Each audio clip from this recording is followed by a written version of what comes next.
There are some farmers, most especially in Chenjoju, who have started trying out the cashew nut growing as a business, and we are hopeful that within the next 3 years,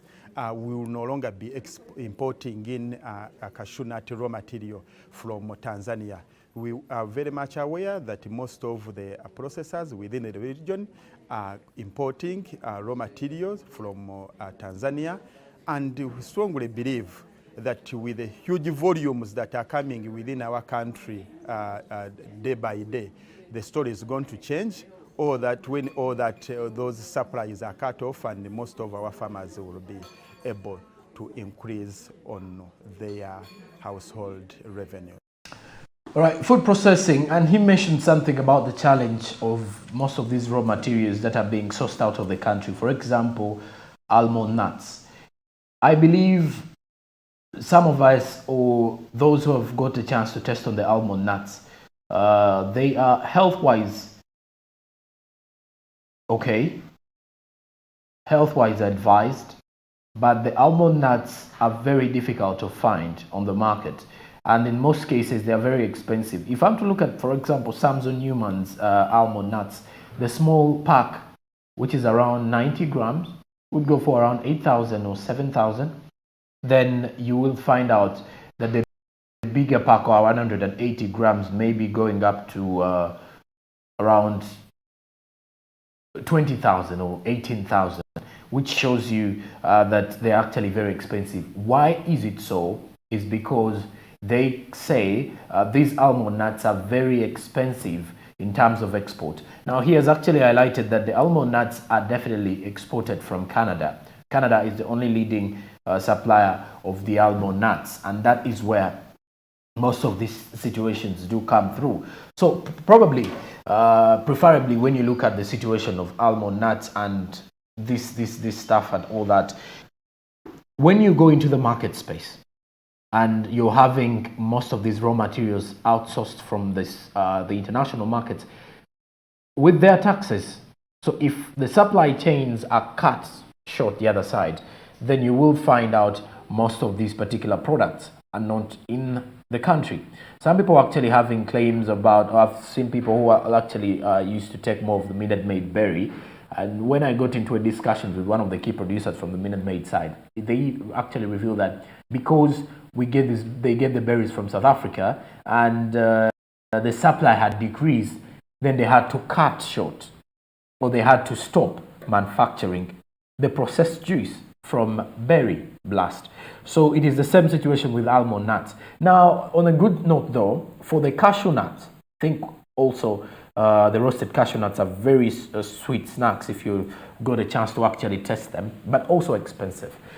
Most of the cashew nuts are also exported and are also imported rather, and Tanzania being our neighboring country here, at least the importation comes in from there. But also the good note is that farmers in Bushenyi are now taking up the farming or the growing of cashew to see that at least the issue of the exportation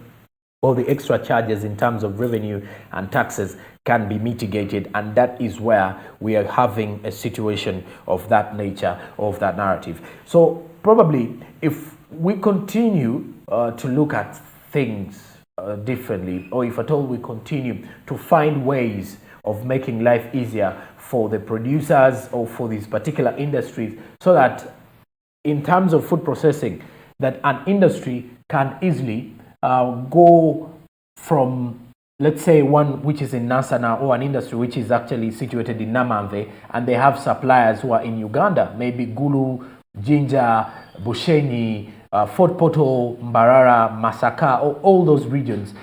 The only charge would be maybe extra taxes from government and extra transportation charges, and when you're actually paying your supplier. But when it comes to exportation, you're paying the supplier, you're paying charges, you know, all those charges that come about. That makes it very expensive by the time these particular raw materials reach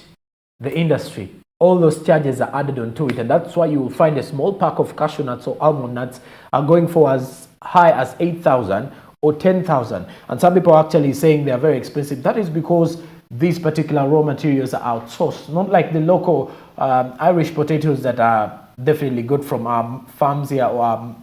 different gardens in the country, or looking at plantain that is actually grown in Uganda, and looking at cassava that makes cassava crisps being made in Uganda. But the others that are actually outsourced from abroad or outsourced from our neighboring countries make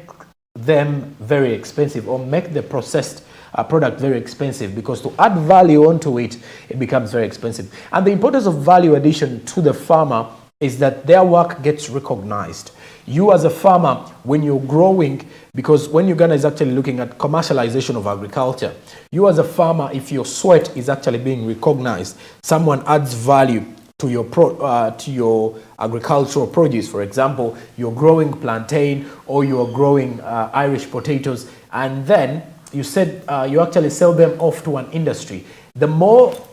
they add value to it, the more you become, you become part of that value chain. Then you add more, and then there are high chances of expansion. As the company is expanding, you're also expanding on the level of production in regards to how much you've been investing, or how much you've been planting or cultivating annually. So if you add that and more, it is when you get to understand situations about adding value and the importance of value addition to your product or to your crops. And that is it when it comes to food processing in Uganda. It is a sector that is picking up in big numbers, and it's a sector that surely is now, when you go, for example, in supermarkets and you try to look at the snack area, look at, say, for example, the bakery, you will find let's say confectionery side, then you go to the dairy side, you'll find out most of these products are now manufactured from Uganda, and the suppliers are Ugandans, which shows you that, one, these factories are actually adding value to a farmer's product, or adding value to a farmer's sweat, and the end result is we are seeing we are seeing results into